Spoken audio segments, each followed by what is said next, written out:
Ela nasceu, aí pensou, pô, de novo na Terra?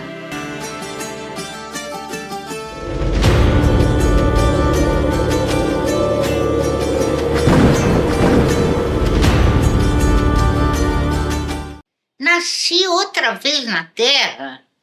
E numa maternidade? Por que não foi num palácio? Porque aquela era a alma da princesa Maud Charlotte Mary Vitória, a quinta filha do filho mais velho da rainha Vitória, que depois se tornou o rei Eduardo VII. Mas nessa época, quando ela nasceu, era o príncipe de Gales. Ela nasceu em 26 de novembro de 1869. Mas ela se tornou rainha da Noruega. Porque em 1905, a Noruega e a Suécia, que eram um país só, se separaram. E aí, o príncipe Carlos da Dinamarca, que era então o marido da princesa Maud, se tornou o rei da Noruega. Teve um plebiscito e escolheram ele como rei, o Carlos da Dinamarca como rei da Noruega, e ele se tornou o rei Hassan VII. E a rainha Maud reinou na Dinamarca até sua morte em 1938. Ela estava na Inglaterra em 1938, em viagem, e se sentiu mal, foi para o hospital, diagnosticaram um câncer de ovário que já tinha feito metástase pelo abdômen dela inteiro, e ela acabou morrendo de insuficiência cardíaca como consequência desse câncer. Essa tinha sido a vida dela, até que ela nasceu de novo. Mas quando? E onde? Aí ela, bebezinha, como todo bebê, você sabe, eu já expliquei, todo bebê se lembra da sua vida ou das suas vidas anteriores. Então, ela estava se lembrando que ela tinha sido a rainha da Noruega, a princesa Maud, né? Neta da rainha Vitória. Inclusive, ela era muito engraçada na outra vida. Quando ela era criança, ela gostava muito de brincar ao ar livre, já gostava de plantas, de bichos, e andava de bicicleta. E a rainha Vitória censurou ela, pô, menina, andando de bicicleta, né, naquela época vitoriana. E ela respondeu, mas vovó, todo mundo sabe que eu tenho pernas, né? E ela fora uma mulher assim, à frente do tempo dela. Tanto que a primeira ação pública dela como rainha foi apoiar a Cat Müller, que era uma feminista, fazendo o que era então uma ousadia para a sua época, uma casa lá na Noruega para amparar as mães em estado de vulnerabilidade. Essa mulher era uma feminista. E a Maud, a rainha Maud, apoiou ela. Ela estava à frente do tempo dela. Daí ela nasceu de novo. Aí falou, nasci numa maternidade, onde é que eu estou? Né? Logo, uma enfermeira vestiu ela, bebezinha, colocou, embrulhou no cobertor, levou para a mãe. E a enfermeira perguntou, como será o nome dessa menina? E a mãe respondeu, Vitória, porque ela é o fruto de muita luta. E a enfermeira, Ah, a senhora teve uma gravidez complicada, difícil? E a mãe: não, foi um outro tipo de luta. Um dia talvez eu te conte. Minha gravidez até que foi muito tranquila, muito sossegada. E a menina falou: bom, nasci num lugar onde se fala português. Onde será que eu estou? Deve ser no Brasil, porque sotaque não é de Portugal. Tá bom. Aí ela cresceu.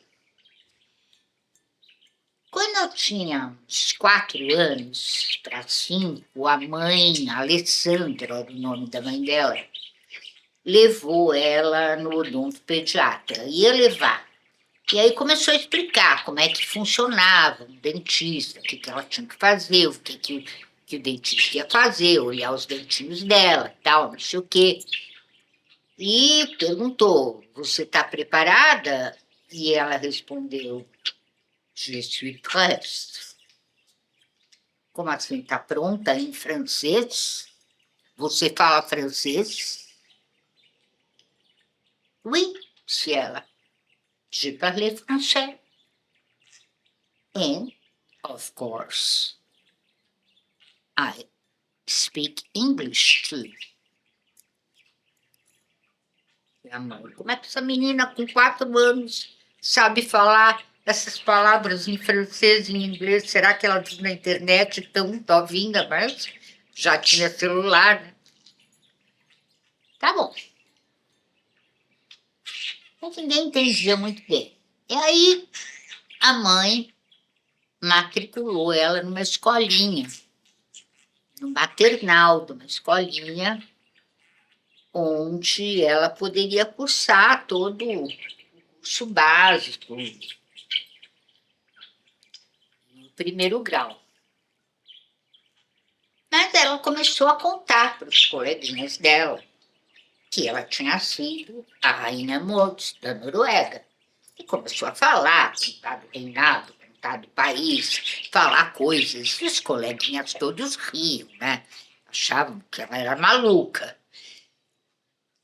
Porque ela não se esqueceu, como acontece com todos nós, que nos esquecemos depois da primeira infância, das nossas vidas passadas, mas ela não se esqueceu. Então ela começou a contar para todo mundo a história dela. E o pessoal ria, os coleguinhas faziam bullying com ela, chamavam ela de a rainha do tatuapé, e de coisas piores até.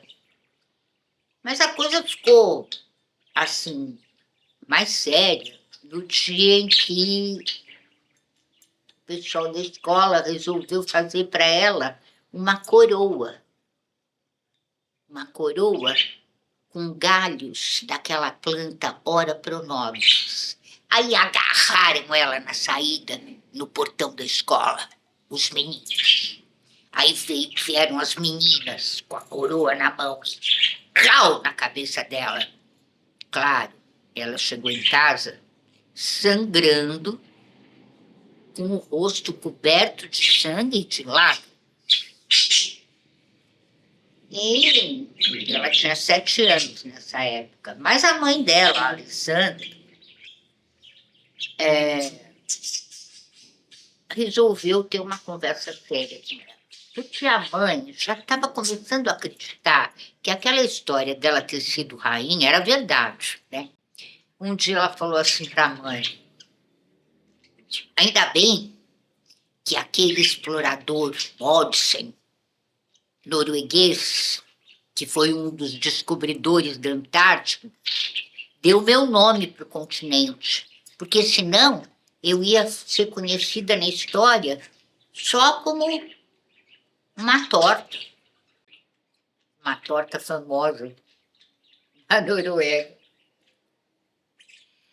E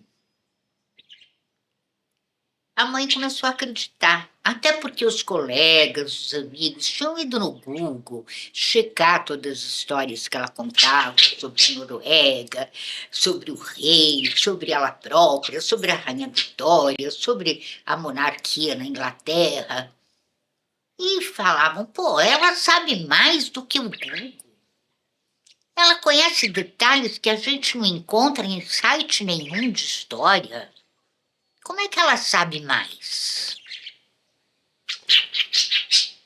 Ela sabia, porque ela tinha vivido. E a mãe também tinha uma história bacana. A mãe tinha resolvido fazer aquela produção independente, porque quando ela ficara grávida, o namorado dissera para ela que não estava de jeito nenhum a fim de assumir o papel de pai, mas que estava a fim de pagar o aborto para ela, arcar com as despesas. E ela simplesmente largou o namorado. Mas teve que largar também a família, porque a família também queria que ela abortasse, para não envergonhar a família. E assim, ela saiu da casa dos pais. Ela tinha 20 anos, estava fazendo faculdade, era secretária de um gerente de produto numa multinacional farmacêutica, uma empresa internacional farmacêutica. Então, ela alugou uma vaga numa república de moças e foi levando a vida. A gravidez, tudo. E largou pai, largou namorado, largou tudo. Teve a Vitória, ela com 21 anos, teve a filha, passou a licença maternidade, voltou para o trabalho, se formou mais tarde na faculdade. E quando ela teve essa conversa com a Vitória, quando a Vitória tinha 6 para 7 anos, ela já estava para ser também promovida dentro da empresa. Ela própria seria a gerente daquele produto, do qual ela era secretária do gerente atual. O gerente ia ser promovido e ela também. Então, ela estava numa situação confortável. E ela falou para a filha, olha aqui, minha filha, cala a boca. Não conta essa história para mais ninguém. Não conta que você foi rainha. Não fala do teu reino. Não fala do teu país, da Noruega. Não fala de outras vidas. Porque as pessoas normalmente não se lembram das outras vidas. E, para aquelas pessoas que se lembram, as que não se lembram, não acreditam que a outra lembre e acham que essa outra é uma mistificadora ou então uma maluca. Se você continuar contando essa história da sua outra vida, você não vai ter nenhuma credibilidade nessa sua vida atual. Então, cala a boca. Não conta mais nada para ninguém. E foi isso que a Vitória fez. E foi levando a vida e começando a se acostumar com a ideia de que dessa vez ela não tinha nascido sob o manto do poder. Mas tinha uma maneira, uma única maneira de ter poder aqui no Brasil do século XXI. Qual era essa maneira? A política. E assim, com 22 anos, Vitória foi eleita a vereadora mais jovem da cidade de São Paulo, pelo bairro do Tatuapé, porque ela já tinha ficado conhecida e querida por todas as mulheres do Tatuapé, porque ela começara um trabalho feminista, mas ousadamente, junto às mulheres da igreja evangélica que ela frequentava. E aquelas mulheres que já estavam cansadas de ser apenas o pescoço para sustentar uma cabeça de um homem, que queriam igualdade no lar e na sociedade.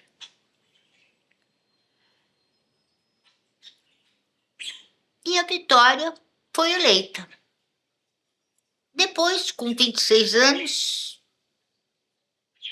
não, 1, 2, 3. Depois, com 28 anos, ela foi eleita deputada estadual. Com 40, senadora. Com 48, presidente da República. E quem elegeu a Vitória? As mulheres. As mulheres brasileiras, que são a maioria do eleitorado, a maioria da população, mas que muitas vezes não votam em outra mulher, não confiam em outra mulher, não vão à ginecologista mulher, não entregam sua causa a um advogado mulher. Por quê? Porque elas se sentem inferiorizadas. E, portanto, se elas são inferiorizadas, a outra mulher também é. Mas a Vitória não. A Vitória conseguia mostrar para as mulheres que ela lutava pelas outras, pelas suas irmãs. No Senado, por exemplo, ela fez valer leis que já existiam desde o tempo da Constituinte, lá de 1988, e que nunca tinham sido aplicadas, nunca tinham sido cumpridas, que favoreciam ao sexo feminino. Então, a Vitória era assim. Ela conseguia, na prática, realizar coisas para as outras mulheres. E por isso ela foi eleita. Mas ela foi eleita também porque confiou na sua mãe, que lhe ensinara, como toda bruxa sabia, e a sua mãe também sabia, que o sábio não fala. Este é o seu programa As Bruxas, todas as terças às 8 da noite, aqui na sua TV Paradise, na nossa Janela da Paulista e no site www.saudelivros.com.br, que é o nosso portal Saúde Livros. Aliás, você aproveita, está no YouTube, inscreva-se no nosso canal, né? Aproveita. Tá com uma amiga? Conta pra ela que aqui tem o programa As Bruxas, tá bom? Porque todas as mulheres são bruxas.